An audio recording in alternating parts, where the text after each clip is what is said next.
Hello there. You're welcome to this lesson. I'm Okwaje. Today is the final lesson on the topic skill drawing. We've had fun this week. We've learned about skill drawing and we see that there are so many useful applications that's actually very easy to relate with.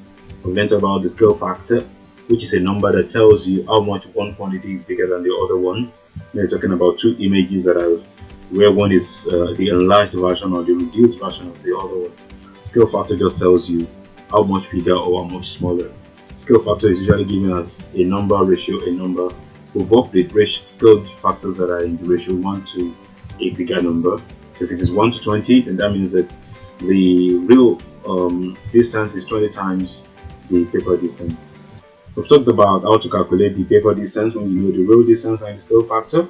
We've learned about how to calculate the real distance when you know the paper distance and the scale factor. Now today we want to look at some of the applications of skill drawing in real life.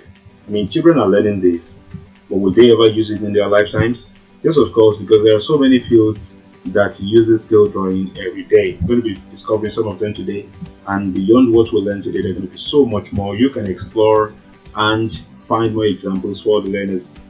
So, skill drawing is a crucial tool in many fields.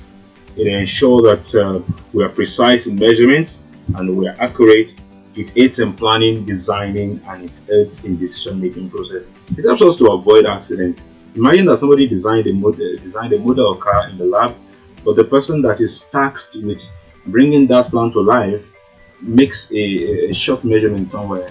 Then accidents could happen, buildings could collapse, lives could be lost. That is why engineers, planners, designers all have to be aware of what skill drawing is all about.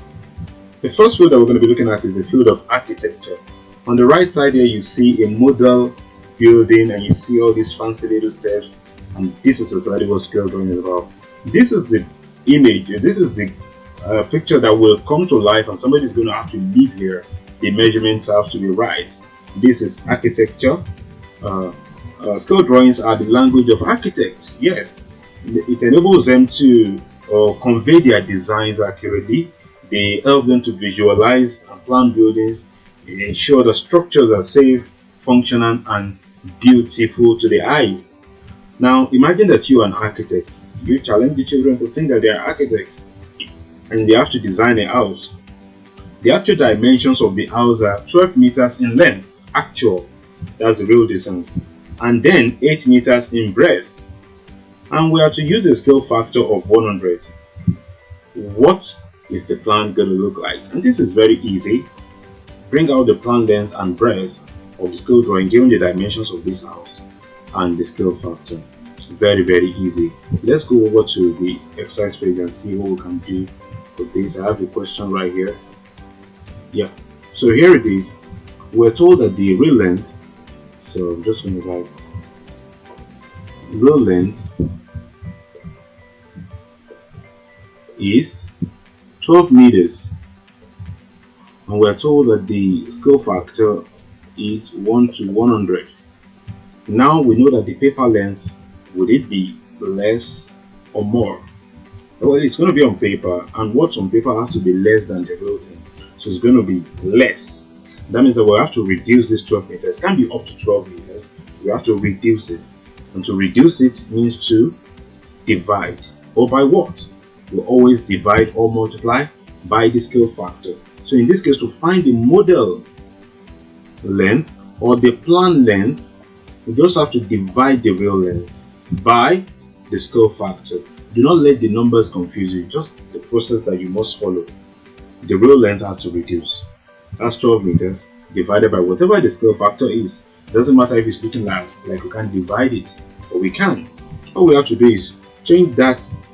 Sorry, this is not supposed to have meters anyway. Error. So, okay. Now the real length is 12 meters, and we can change that to centimeters by multiplying by 100. And then we still have to divide by 100, which is the scale factor. 100 can cancel 100, and that means that the paper length is going to be 12. Remember that this is in centimeters, so this has to be in centimeters too. So the paper length will be 12 centimeters. Now we know the model length. We can also find the model breadth here. Let's say that the real breadth has been given as 8 meters, still using the same scale factor of 1 to 100. We have to reduce that 8 meters by 100, and that means that we'll have the model breadth to be 8 meters divided by 100, which is 8 times 100, everything in centimeters, divided by 100. 100 cancels 100, so we're going to have 8 centimeters. So the model length is 12 centimeters, model breadth is 8 centimeters. Let us check if we are correct. Of course, in the plan, the plan has been consistent with its own formulas, and I have been consistent with my own common sense approach. We're getting the same answers. The length is 12 centimeters, the breadth is 8 centimeters, which is also quite correct. Okay, so here is another problem, this time with interior design. It says you are an interior designer planning the layout of a living room. Dimensions on the plan are 6 centimeters in length and 4 centimeters in the breadth. The scale factor is 1 to 200. So this says calculate the plan length. I'm sure they wanted to say calculate the real length and the real breadth, since we already have the plan length and the plan breadth. So we're going to be working with this to calculate the real length and the real breadth. I have the question right here. Okay, so we're going to start by saying we know the model length.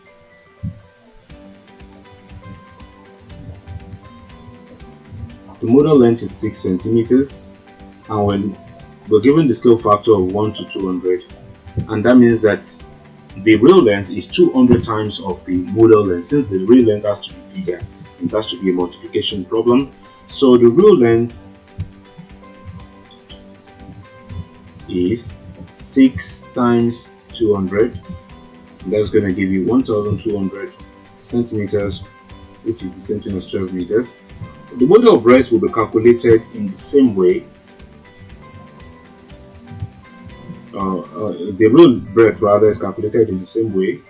We know the model breadth to be 4 centimeters, and then the scale factor is the same for both the length and the breadth, is 1 to 200. Now if the breadth is 400 centimeters of paper, obviously the real breadth has to be greater, 200 times greater anyway. So that's going to be real breadth is 4 centimeters times 200, and that is going to be 800 centimeters, which is the same thing as 8 meters. So the breadth and the length, of course, are 12 meters and 8 meters. I suppose we're going to get that right as well. Yep, it was an error in the question, but then the answers are well calculated out, so take note of that when you're working with that. And we have this question on engineering as well for model cars. You are an engineer designing a scaled down model of a car. The actual dimensions are given, and you want to represent the dimensions on paper as this. Now this is the one where you need to calculate scale factor. So the first one we calculated model sizes. The second one we calculated real sizes, and now we want to calculate scale factor. Let's look at this problem together. Okay. Here is a question again. The actual breadth, the actual dimensions are 4 meters in length. So I'm going to write that out. So actual length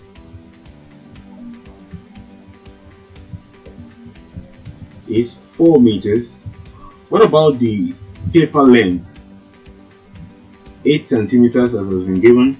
So let's say 4 centimeter model length. Because if this is 4 meters by 2 meters, and this is the length, and then this is 8 meters by 4 centimeters, and this 8 centimeters rather has to be the length. So now that we have actual length and the paper length, we now need to know how many times one is of the other. And to do that, that's what we did on the second day of the lesson. When you know the actual length and you know the real length, you just divide them out to know the scale factor. How many times of this one is, or how many times of this is in this. So to get the scale factor, we can divide any of them with any of them. But sticking with the one that says model all over the actual. Then we can say that is 8 centimeters over 4 meters, and that is 8 centimeters over 4 times 100 meters, centimeters now. 4 goes here, 1, 4 goes here, 2, 2 goes here, 1, 2 goes here, 50, and that is 1. Oh, centimeters can cancel each other out. So we have 1 on top and 50 below. The scale factor is 1 to 50. And even if we do the breadth likewise, we're going to get the same result. Let's just check to see that we're correct. I'm just going to erase all this. Model breadth is given as 4 centimeters. Real breadth is given as 2 meters. To calculate the scale factor, we do model versus actual, and that is 4 centimeters over 2 meters, which is 4 centimeters over 2 times 100 centimeters. I've converted 4 meters and 2 meters to centimeters now. And 4 goes here 1, 4 goes here 25. 2 times 25 is 50, so we're going to have 1 over 50 or 1 to 15, and that is the scale factor in this case. So let's just go back to the page and see if we're correct. Yes, of course we are. Using the length 1 to 50, using the breadth 1 to 50. Now that's the last example that I'm going to be treating for today. The cartography problem is for you to solve, and I'm very sure that with the preceding examples you have that on the wraps. Give it to your children in the class to solve, do the correction with them. Scale drawing has been what it is for this week, and it has been very interesting. Remember that scale drawing is about recreating the exact replica of a drawing, either in the enlarged form or in the reduced form. To do this, we need a number that tells us exactly how much reduction or how much enlargement is taking place. This number is called the scale factor. Once we know the scale factor, if we have an enlarged form, we reduce it to the reduced form by dividing by the scale factor. If we have a reduced form, which is the paper form, and want to get the real one, the enlarged one, we multiply it to get that. Scale drawing is very useful in many fields of life: engineering, interior design, architecture, cartography, you name it all. It has been fun for me working on these lessons on scale drawing with you. I hope to be able to do this for all the subsequent lessons. Till then, see you then. Bye now.